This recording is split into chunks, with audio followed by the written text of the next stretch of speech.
Hello friends, আমার রান্নাঘরে আপনাদের সবাইকে স্বাগতম। আজকে আমি আপনাদের সাথে যে রেসিপিটি শেয়ার করব সেটি হলো বাটার নান রুটি। এই বাটার নান রুটিটা আমরা সকালে নাস্তার সাথে, বিকালে নাস্তার সাথে যে কোনো সময় কিন্তু খেতে পারি এবং এটা যতটা মজাদার হয় তাহলে চলুন দেখে নেওয়া যাক। এখানে আমি প্রথমে একটি বোল নিয়ে নিয়েছি, তার মধ্যে নিয়ে নিচ্ছি আমি 2 কাপ ময়দা। 2 কাপ ময়দা আমি ঢেলে নিয়েছি। এর মধ্যে এখন আমি দিব 1 চামচ লবণ, 1 চামচ চিনি। লবণ আর চিনিটাকে দিয়ে এর মধ্যে 1 প্যাকেট ইনো দিয়ে দিলাম আমি। আপনারা কিন্তু এখানে সোডাও ব্যবহার করতে পারবেন, আমি ইনোটা ব্যবহার করেছি। এবার হাত দিয়ে খুব ভালো করে এটাকে ময়াম দিয়ে নিব। এটা মাখা হয়ে গেলে এর মধ্যে এখন আমি দিয়ে দিচ্ছি তেল। আমি এখানে রান্নার সয়াবিন তেল নিয়ে নিয়েছি। সেই তেলটাকে দিয়ে খুব ভালো করে এটাকে আমি মেখে নিব এবং কিছুক্ষণ মেখে নেওয়ার পরে ডোটার মধ্যে আমি দিয়ে দিব উষ্ণ গরম দুধ। হাতে সহ্য হবে এরকম করে গরম দুধটা আমি জাল করে নিয়েছি। নিয়ে সেই দুধ আমি এর মধ্যে অল্প অল্প করে ঢালবো এবং মাখবো।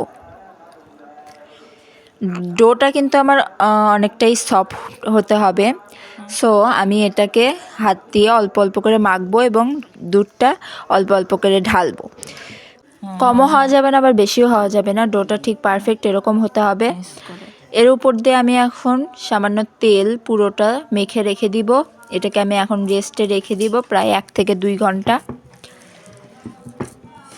দেখুন তেলটা আমি পুরো ডোয়ের সাথে খুব ভালো করে মেখে নিলাম।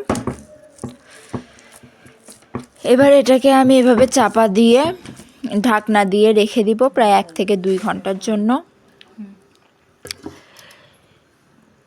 তারপরে আমি ডোটাকে দেখুন ঢাকনাটা খুলে নিচ্ছি। খুলে নিয়ে এখন দেখুন আপনাদের দেখাচ্ছি কতটা নরম হয়েছে।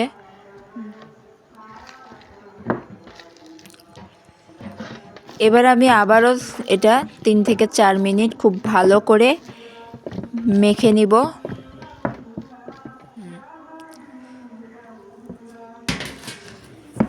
এবার আমি রুটি বেলনার উপরে এটা একটু মেখে নিয়ে এটাকে আমি একটু বড় বড় করে লেচি কেটে নিচ্ছি।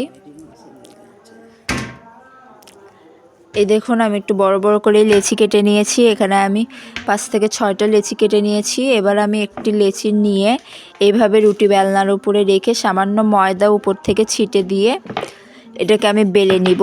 এটা কিন্তু আমি একটু মোটা করেই বেলে নিব, যেহেতু নান রুটিগুলো মোটা মোটাই হয়, সো এটাকে আমি মোটা মোটা করেই বেলে নিয়েছি। দেখুন এইরকম মোটা করে বেলে নিয়ে একটি প্লেটে আমি রেখে দিলাম। এখন আমি এখানে চুলায় তাওয়াটা হিট করে নিয়েছি, তার উপরে একটা রুটি দিয়ে দিলাম। কিছুক্ষণ গরম হয়ে এলে এটাকে উল্টে দিব এক পাশে, আর এরকম একটু নাড়াচাড়া করে নিয়ে আমি চতুর সাইড দিয়ে এবার দিয়ে দিব ঘি। যেহেতু এটা বাটার নান, সো আমি এখানে ঘি ব্যবহার করতেছি। এভাবে আমি ভালো করে এটাকে পুরোটা মেখে নিয়ে ভেজে নিব। এভাবে উল্টে পাল্টে এক পাশে ভালো করে লাল হয়ে গেলে উল্টে নিয়ে আবার আর এক পাশে চেপে চেপে খুব ভালো করে এটাকে ভেজে নিব। এভাবে নাড়াচাড়া করে ভেজে নিতে হবে, তাছাড়া কিন্তু পুড়ে যেতে পারে। এই দেখুন কত সুন্দর হয়েছে। এবার আমি এটাকে দেখুন তুলে একটি প্লেটে রেখে দিচ্ছি। তারপরে তাওয়াতে আমি আরেকটা রুটি নিয়ে নিয়েছি, এটাকেও আমি ভালো করে একটু এঁচে নিলাম। এই পর্যায়ে আবার আমি একটু দিয়ে দিলাম বাটার, 4-5 দিয়ে দিলাম, উপর দিয়ে দিচ্ছি। দিয়ে এটাকে আবার খুব ভালো করে পুরোটা মেখে নিয়ে নাড়াচাড়া করে উল্টে পাল্টে ভেজে নিচ্ছি। এরকম লাল লাল হয়ে যাওয়ার পরে তুলে এটাকেও রেখে দিচ্ছি। দেখুন আমাদের বাটার নান কিন্তু তৈরি হয়ে গেছে। সকালে নাস্তার সাথে, বিকালে নাস্তার সাথে আপনার যখন ইচ্ছা খেতে পারবেন এবং এটা ঠিক কতটা নরম এবং কতটা সফট হয় আমি আপনাদেরকে দেখাচ্ছি। দেখুন এটা কিন্তু দেখুন ভাঁজ করার সাথে কিভাবে ভেঙে গেল। এটা কিন্তু অনেক নরম হয়ে এবং খেতেও খুব মজাদার হয়। আপনারা অবশ্যই বাসায় ট্রাই করবেন এবং আমার রেসিপিটি ভালো লাগলে আমার চ্যানেলটিকে সাবস্ক্রাইব করে আমার পাশে থাকবেন। ধন্যবাদ সকলকে।